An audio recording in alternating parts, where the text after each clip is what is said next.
Proses pembentukan sperma disebut dengan spermatogenesis. Spermatogenesis terjadi di dalam testis. Di dalam testis terdapat sel kelamin pemula yang disebut dengan sel spermatogonium.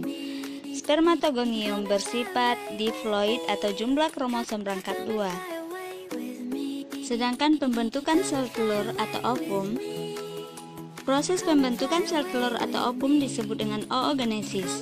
Oogenesis terjadi di dalam ovarium. Di dalam ovarium terdapat banyak sel oogonium. Oogonium merupakan sel pemula dari sel telur atau ovum. Sel oogonium bersifat diploid.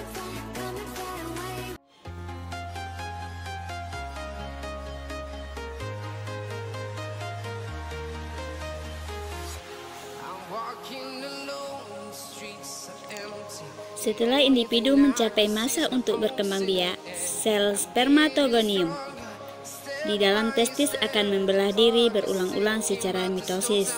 Pembelahan mitosis yang berulang-ulang akan menghasilkan lebih banyak sel spermatogonium. Sel spermatogonium mempunyai sifat selalu membelah diri. Sebagian spermatogonium akan membelah diri kembali, dan sebagian berkembang menjadi sel yang lebih besar. Sel yang lebih besar ini disebut dengan spermatosit primer. Spermatosit primer juga diploid. Sel spermatosit primer membelah diri secara meiosis,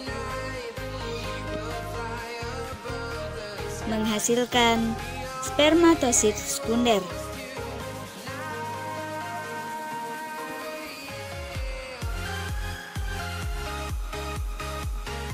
Spermatosit sekunder membelah diri secara meiosis, menghasilkan sel spermatid atau 4 sel spermatid.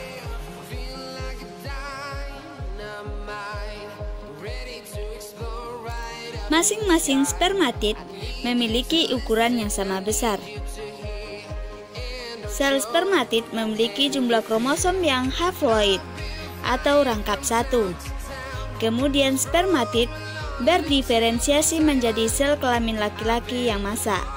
Sel kelamin laki-laki yang sudah masak disebut dengan sperma. Sperma bersifat haploid. Jadi, sebuah sel spermatosit primer akan menghasilkan 4 sperma. Masing-masing sperma memiliki jumlah kromosom setengah dari jumlah kromosom sel spermatogonium. Sperma inilah yang akan membuahi sel telur pada saat pembuahan.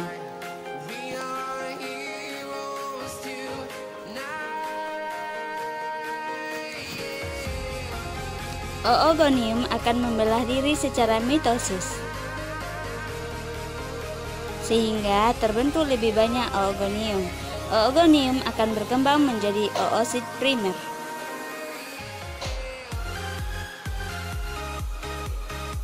Selanjutnya, oosit primer membelah secara meiosis, menghasilkan oosit sekunder dan badan kutub pertama atau primary polar body.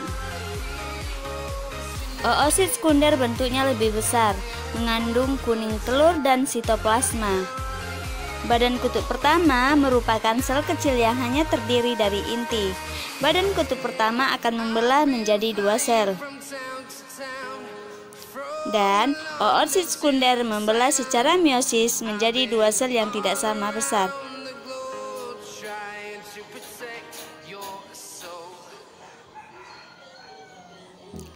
Sel yang besar disebut dengan ootit. Ootit bersifat haploid. Sel yang kecil disebut dengan badan kutub kedua atau secondary polar body.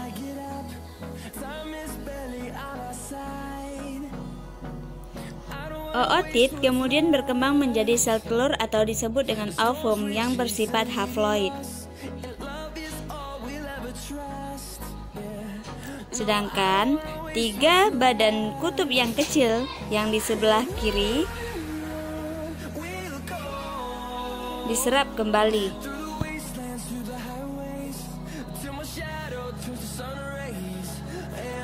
Jadi, pada oogenesis, setiap oosit primer hanya menghasilkan satu sel telur saja.